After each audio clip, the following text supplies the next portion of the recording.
दिनै बर' हारिनि बिफा उपेन्द्रनाथ ब्रह्मनि 30थि थैनाय सान। Bodoland is the only thing that you're going to accept. Yes. And if Bodoland is not given to you, There will be his struggle for how long?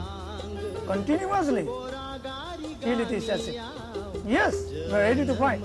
And how will you fight? We'll have to manage. Will you have violence? Anything else?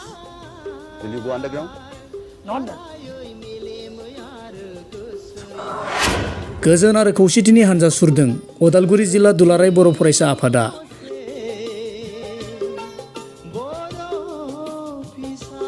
दिनै उदालगुरि जिल्ला दुलाराय बर' फरायसा आफादा बर' हारिनि बिफा उपेन्द्रनाथ ब्रह्मनि 30थि थैनाय सान फालिदों टंला जौमा फरायसालिमानि लांगोना मोखाङाव।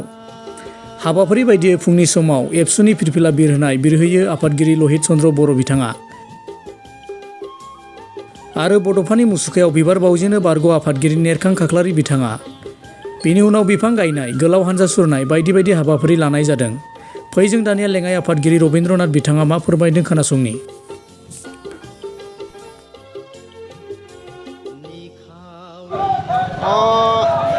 दिनैनि साना बर' हारिनि थाखाय बे जोबोद दुखुनांथावनाबो, नाथाय बे दुखुनांथावना सानब्लाबो दिनै बर'फोरा बेखौ मोनसे गोजोननि सान हिसाबै जोङो बेखौ फालिनो नाजाबोदों। बे कारनाव जों गोजोननि सान होननानै बुंदों जे बड'फा उपेन्द्रनाथ ब्रह्मनि जि थांखि आरो नोजोर बर' हारिखौ खौसेथि खालामनाय। दिनै बड'फा उपेन्द्रनाथ ब्रह्मआ जोंनि गेजेराव गैलिया, नाथाय बिथांनि प्रिन्सिपाल आरो आइडिय'लजि बेखौ जोङो गोथां महरै फोथांना लाखिनो नाजागासिनो दङ। आरो गोथां महरै जुदि फोथांना लाखिनांगौब्ला गमामायैनो दुलाराय बर' फरायसा आफादनि दैदेननायाव बा दुलाराय बर' फरायसा आफादनि हांख्रायनायाव बयबो बर'फोरा खौसे जानानै बड'फा उपेन्द्रनाथ ब्रह्मनि जि 92 चार्टार अफ डिमान्ड दङमोन, बे 92 चार्टार अफ डिमान्डखौ जोङो मोनसेनि उनाव मोनसे, माखासेया दिनैसिमहालागै जाफुंबाय, माखासेया दासिम जाफुङाखै। दा बेखायनो बड'फा उपेन्द्रनाथ ब्रह्मनि जि थांखि आरो नोजोर बेखौ जाफुंसार खालामनो थाखायनो जोङो बर'फोरा बयबो खौसेयै जयै खामानि मावनांगौ होननानै नैबे हाबाफारिनि गेजेरजों आरो सारा रायजो राजाफोरखौनो खावलायहरनाय जाबाय। बड'लेण्डखौथ' नंगौ दाबिनानै लाबोनानै होफैनो हायोब्ला जोंहा बेयाव बुंनांगौ गैया, नाथाय बाथ्राया जाबाय मा, दिनै गोदानै मोनसे फरायसा आफाद जोनोम जादों जायखौ जोङो बनसु होननानै मिथिदों। बै बनसुनि दैदेननायाव बड'लेण्डखौ जे बिथांमोना दाबि खालामनानै लाबोगोन होननानै बुंदों।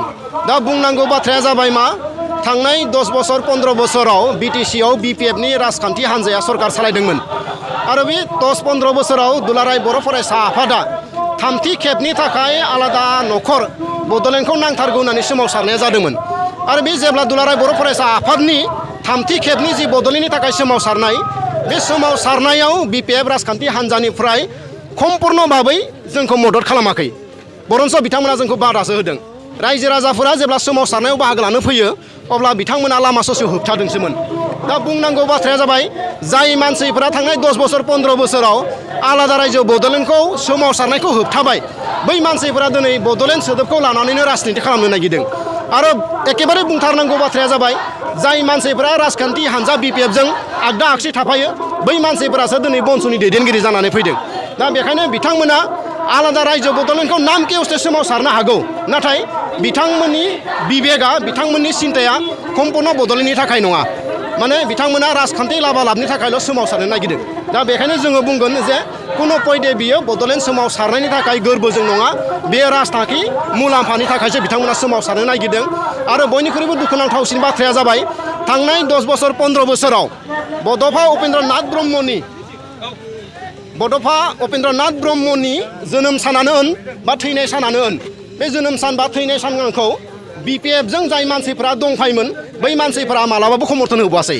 थैनाय सानबो फालियाखै, जोनोम सानबो फालियाखै, बरन्स दुलाराय बर' फरायसा आफादा 30 मार्चखौ स्टुडेन्ट डे हिसाबै घोषणा खालामनांगौ, अबजार्भ खालामनांगौ होननानै जोङो मोनसे डिमान्ड होबोदोंमोन। नाथाय कुनु पयदे BPF सरकारा थांनाय 10 बोसोर 15 बोसोराव बेखौ कुनु पयदे मानिबोआसै। दिनै जेब्ला गादिनिफ्राय दोरोदबाय, जेब्ला सरकाराव गैलिया, दिनैसो बिथांमोना फरायसा सानखौबो फालियो, थैनाय सानखौबो फालियो। फालिनायाव जोंहा बुंनांगौ गैया, नाथाय थांनाय 10 बोसोर 15 बोसोराव पावाराव थासेयावबो मानो स्टुडेन्ट डेखौ अबजार्भ खालामनो हायासै। दा बेखायनो मानगोनां रायजो राजा नोंथांमोनखौ जोङो नैबे नोंथांमोननि चेनेलनि गेजेरजों खावलायनो नागिरदों जे बनसुआ मालाबाबो आलादा रायजो बड'लेण्डखौ लाबोनानै होफैनो हाया आरो बिथांमोना जातिखौ खौसेथि खालामनायबो बिथांमोननो मोन्थोर गैया।